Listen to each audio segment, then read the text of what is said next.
ఈరోజు జల్ల చేప పులుసు ఎలా చేసుకోవాలో చూద్దాం రండి. జల్ల చేప 1.5 కిలో తీసుకున్నాను.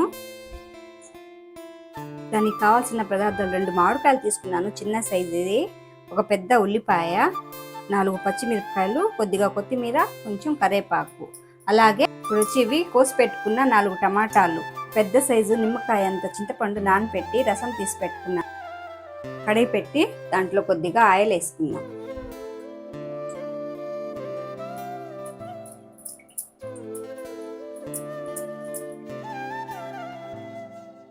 ఆయిల్ వేడెక్కాక కొద్దిగా ఆవాలు వేసుకోండి.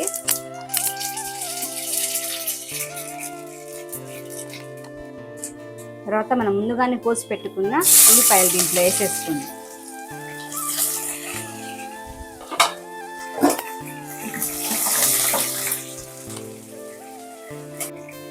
కొంచెం వేపుకొని ఎర్రగడ్డల తర్వాత టమాటాలు వేసేసుకోండి.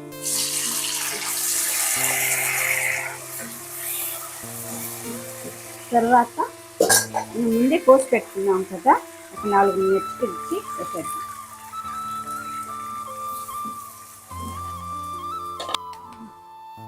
టమాటాలు కొంచెం ఉడికిన తర్వాత ఒక 1/2 టీ స్పూన్ అల్లం వెల్లుల్లి పేస్ట్ వేసుకొని కొద్దిగా కలుపుకోండి. తర్వాత ఒక 1/2 టీ స్పూన్ పసుపు,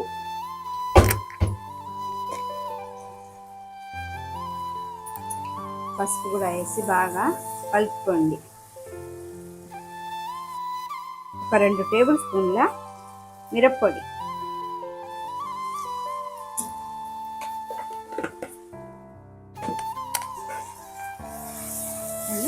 బాగా కలుపుకోండి. కొంచెం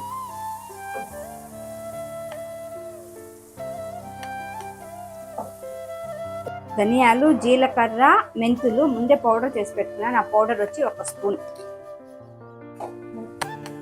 తగినంత ఉప్పు వేసుకోండి. వేసుకొని అన్ని బాగా ఒకసారి కలుపుకోండి. ఒక 5 నిమిషాలు మూత పెట్టి మగ్గనివ్వండి. 2 టేబుల్ స్పూన్ల కొబ్బరి మసాలా వేసుకోండి.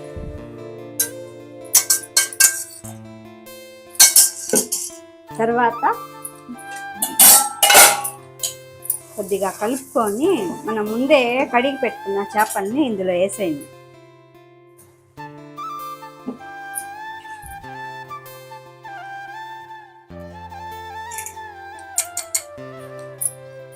వేసి ఒకసారి బాగా కలుపుకొని మూత పెట్టి ఒక 5 నిమిషాలు ఉడకనివ్వండి. మనం ముందే కోసి పెట్టుకున్న మామిడికాయ ముక్కలు ఉన్నాయి కదా, ఇందులో వేసేసుకోండి.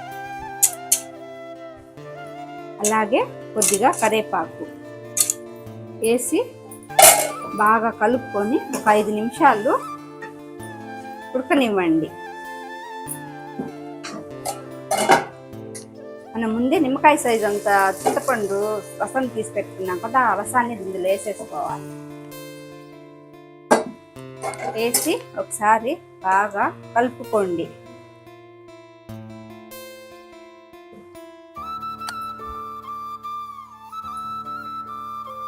ఉప్పు సరిపోయిందా లేదా ఇప్పుడే చూసుకోండి, లేకపోతే తర్వాత చేపలకి పట్టదు. నాకైతే సరిపోయింది, మీకు సరిపోకపోతే చూసేసుకోండి. ఒకసారి మూత తీసి కలుపుకోండి.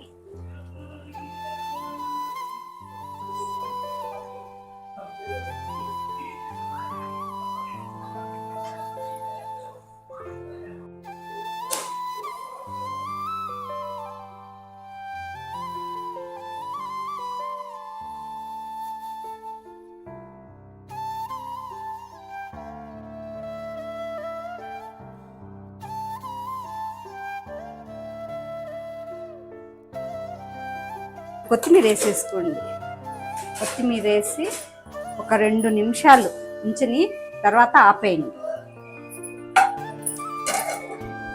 కొద్దిగా పులుసు ఉండగానే దించుకోండి, చల్లారినాక చిక్కబడిపోతుంది. చూడండి ఫ్రెండ్స్, ఎంత బాగుందో. ఒకసారి ఇలా ట్రై చేయండి, చాలా బాగుంటుంది. వీడియో కనుక నచ్చితే లైక్ చేయండి, కామెంట్ చేయండి, షేర్ చేయండి, ఫాలో చేయండి. Thank you friends.